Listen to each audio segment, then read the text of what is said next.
1229 제주항공 여객기 참사로 무안국제공항은 상당 기간 정상적인 운항이 힘들 걸로 보입니다. 무안공항이 최고의 안전공항으로 거듭나야 이용객들의 심리적 불안감도 덜 수 있을 텐데요. 정부는 물론 광주 전남 정치권이 지혜를 모아야 할 때입니다. 김윤 기자가 보도합니다. 제주항공 여객기 참사가 발생한 무안국제공항. 사고 발생 이후 공항은 4차례에 걸쳐 폐쇄 기간이 연장되면서 오는 4월 18일까지 이착륙이 통제되고 있습니다. 사고 조사가 본격적으로 진행 중인데다 로컬라이저 등 공항 정비가 아직 이루어지지 않아 폐쇄 기간은 더욱 길어질 전망입니다. 전라남도는 무안공항에서 비행기 이착륙이 가능한 시점을 최소 6개월 이상 필요할 것으로 보고 있습니다. 문제는 사고의 원인이 밝혀지지 않은 상황에서 17년 전 무안공항 건설 자체를 부정하는 우려스러운 목소리가 나오고 있다는 점입니다.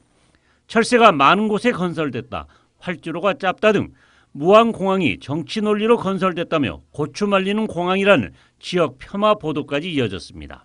무안공항은 세계적 기준에 부합하고 대한민국 정부 합법적인 절차와 계획에 의거 각종 지표와 환경 영향 평가에 의해 건설되었다는 것입니다. 특히 이번 참사는 무안국제공항이 코로나19 이후 활성화에 시동을 걸고 있는 상황에서 발생해 더욱 안타까움을 주고 있습니다. 무안공항은 지난해 말까지 9개국 18개 노선이 취항하면서 이용객이 40만 5천여 명으로 전년보다 74%가량 증가하고 있었기 때문입니다. 광주공항과 통합도 하지 못해 반쪽 공항에 머물고 있던 무안공항은 이제 대형 참사로 인해 이용객들의 심리적 부담까지 떠안을 수밖에 없는 실정. 정부는 무안공항의 활주로를 늘리고 최첨단 안전시설을 갖춰 무안국제공항이 한 단계 업그레이드되는 계기로 삼겠다라고 약속했습니다.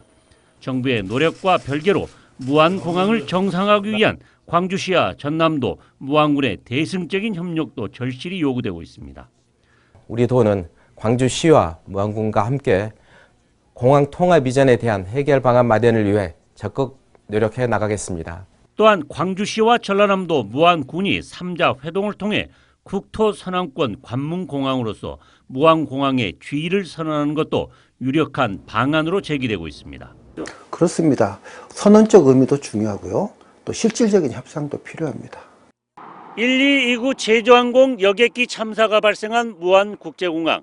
이 같은 비극적인 참사가 다시는 되풀이되지 않도록 정부는 세계 최고의 안전한 공항으로 무안공항을 탈바꿈시켜야 합니다. 이와 함께 광주시와 전라남도, 무안군도 신뢰를 바탕으로 한 민간 군공항 통합 이전 논의를 다시 출발시키는 것도 중요합니다. MBC 뉴스 김윤입니다. 언제 어디서나 내 손 안의 뉴스. 광주 MBC 뉴스 유튜브 구독으로 함께하세요.